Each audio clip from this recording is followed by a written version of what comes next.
Jungle Jim.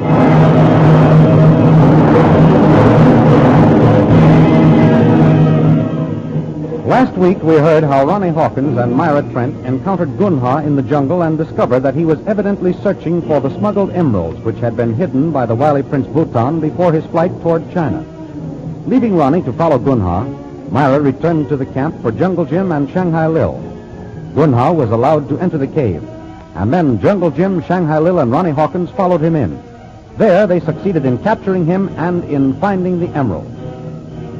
The thrilling adventures of Jungle Jim are pictured each Sunday in the Comic Weekly, the world's greatest pictorial supplement of humor and adventure. The Comic Weekly, each page printed in full color, is distributed everywhere as an integral part of your Hearst Sunday newspaper.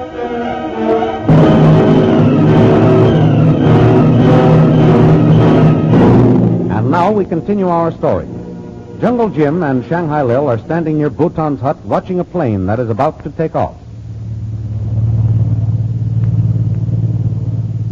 They'll be gone in a minute, Jim.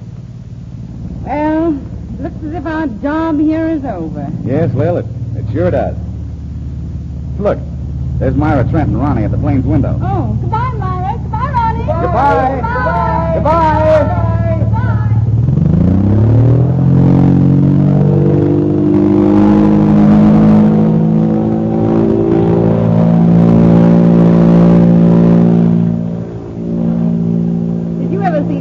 Happier than Myra and Ronnie? You can include Peter Hawkins in that, too. Everything has turned out fine for them, Lil. And they can thank you, too, for all of it. Captain Carstairs, I didn't see you come up. I was on the other side of the hut, Mr. Veal. Oh. Well, I suppose we'll all be starting in a few minutes, Captain. That's right, Bradley. At least you and Mr. Veal will. I'm waiting orders now. No, it can't get going too soon for me. I'm sick and tired of this jungle. I beg your pardon, sir. Kolkata's calling, Captain. Good. Lead the way, Hilbrook. Would you two care to come over to the radio tent with me? Yes. Yes, if it's all right. Of course. This call may concern you. It's Colonel Scott calling, sir. The connection has already been established. Excellent. While I am talking, have one of the planes warmed up and ready to leave, Holbrook. Right, sir. There we are, Mr. Veal. You and Jim will sit over there. I think you'll be able to hear. Thanks, Captain Carstairs. Hello, Calcutta. Hello, Calcutta. This is Captain Carstairs speaking. Come in, please. Hello, Carstairs. Hello, Colonel Scott. My congratulations, Carstairs. The reports from Upper Burma have been splendid. Has there been any new developments? Nothing new, sir. As you know, we located Bhutan's emeralds yesterday. Yes, excellent. A jolly fine piece of work. The credit belongs to Miss DeVille and her companion, Jungle Jim Bradley, Colonel Scott. I'm looking forward to the opportunity of thanking them in person.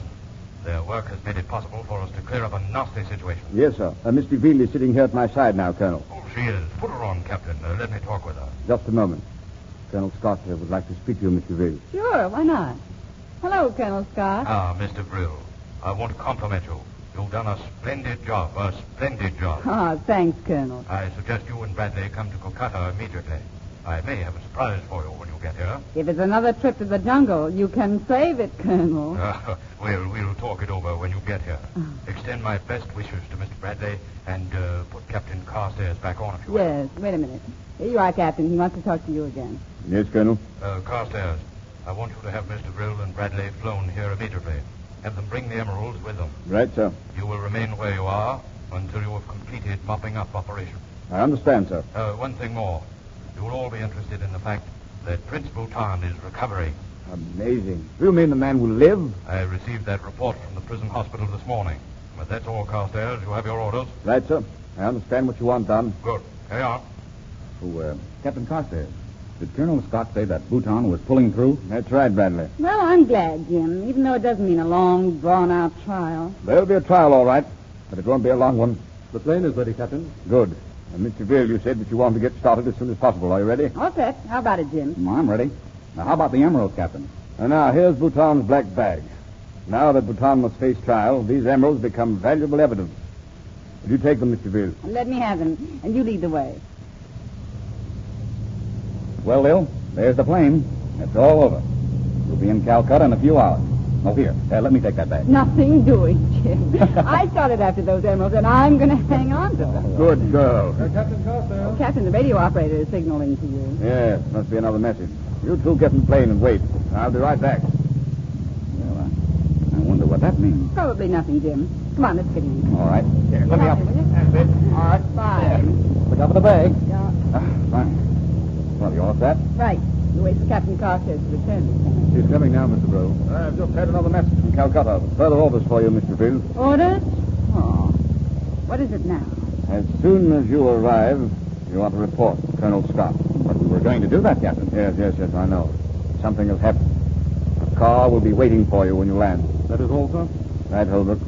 You will make as fast a trip as possible. Right, sir. I wish you'd tell me what this is all about, Captain. What's the rush? That's something I can't tell you, Mr. Field. You may know the answer before you reach Calcutta. Before we reach Calcutta? What do you mean? That you are to keep your radio tuned in constantly during your flight. That's all. Carry on. Goodbye, and good luck. Goodbye.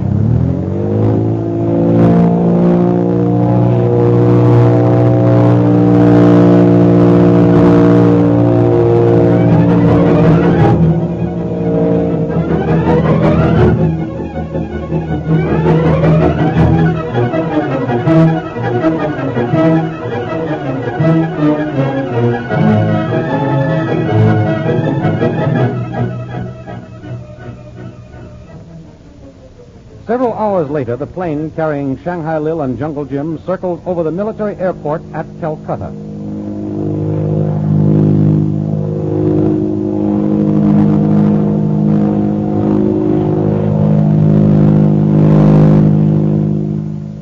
Well, there's Calcutta, Lil.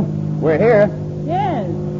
I'd like to know what all the mystery was about, Jim. Seems as if Scott checked our progress every 15 minutes during the trip. Look, Lil. Unless I'm wrong, that's Scott waiting for us down there. Hang on now. We're coming in for a landing. All right.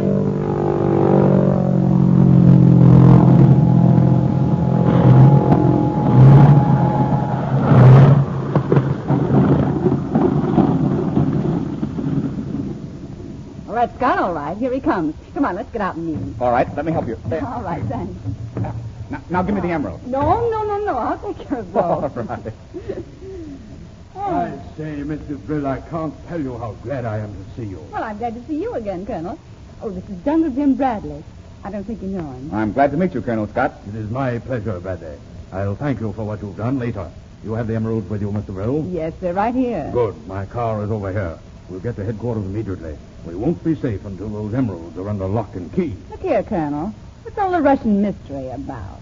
You sent me into the jungle to get the evidence you needed to arrest Bhutan. I got it, and you've got Bhutan.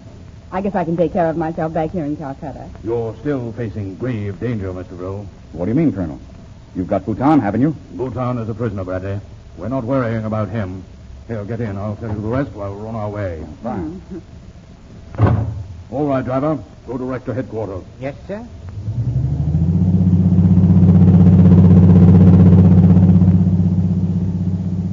Now, what's it all about, Colonel? Mr. Brill, we found out last night that the tiger's claw is far from dead. It's still active. But I thought that all of Bhutan's men had been captured. We were successful in wiping out the tiger's claw in Upper Burma, Bradley. Yes? But Bhutan had agents in many places. And still some here in Calcutta, is that it? Evidently. Mr. Brill, as I told you by wireless, Bhutan is recovering. Last night he made an attempt to smuggle a note out of the hospital. And your men seized the note? Yes, sure did. Can't read it? Let me see that. What did it say, Lil? Listen to this. Israel and Bradley will be flown to Calcutta.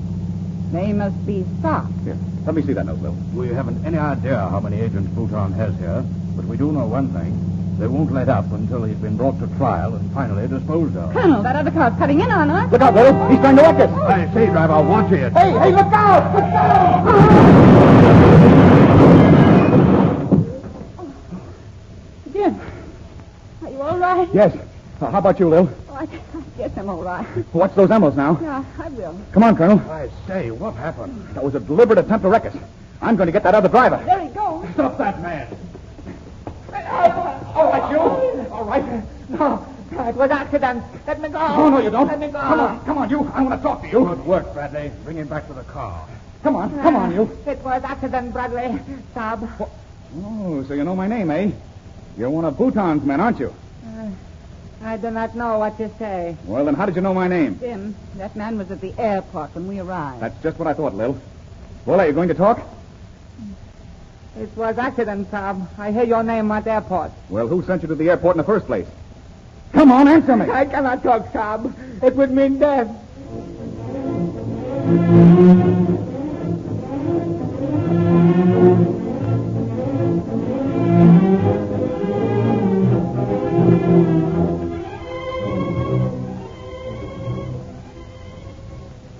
A short time later, Shanghai Lil and Myra Trent are talking in a small restaurant in Dragon Inn, the hotel which is serving as Colonel Scott's headquarters. Oh, it's nice to be back in civilization again, Myra. Clean clothes, good food.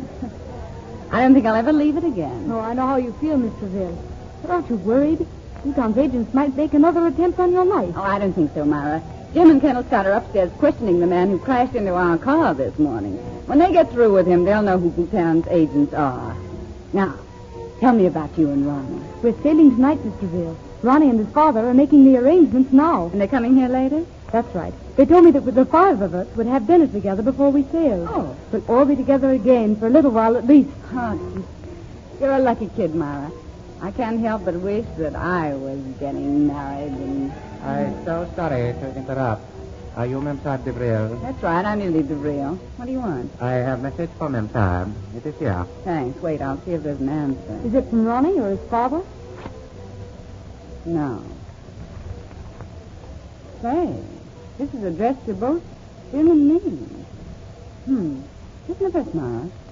Dear Mr. Real and Mr. Bradley, I'm an American citizen like yourselves.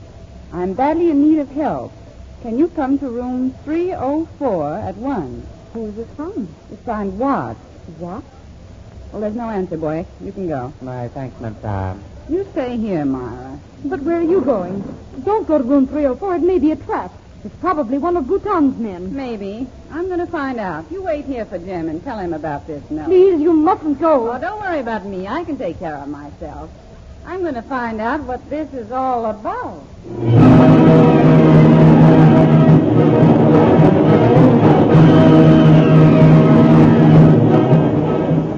Who is Watts? Is this a new threat? And what of the man who tried to wreck Jim and Lil's car? Will Jungle Jim be able to make him talk? The adventures you have just heard dramatized will appear in full-color action pictures in next Sunday's Comic Weekly, the big Comic Weekly distributed with your Hearst Sunday newspaper everywhere. In the world's greatest pictorial supplement of humor and adventure, you will find all the famous characters who live in the world of color pictures. There's Skippy, Jiggs and Maggie, the Katzenjammer Kids, the page entitled Gags and Gals, Barney Google, Toots and Casper, the Little King, and Flash Gordon. See all these famous characters in your copy of next Sunday's Comic Weekly. And don't forget our date next week, same time, same station, for a continuation of the adventures of Jungle Jim.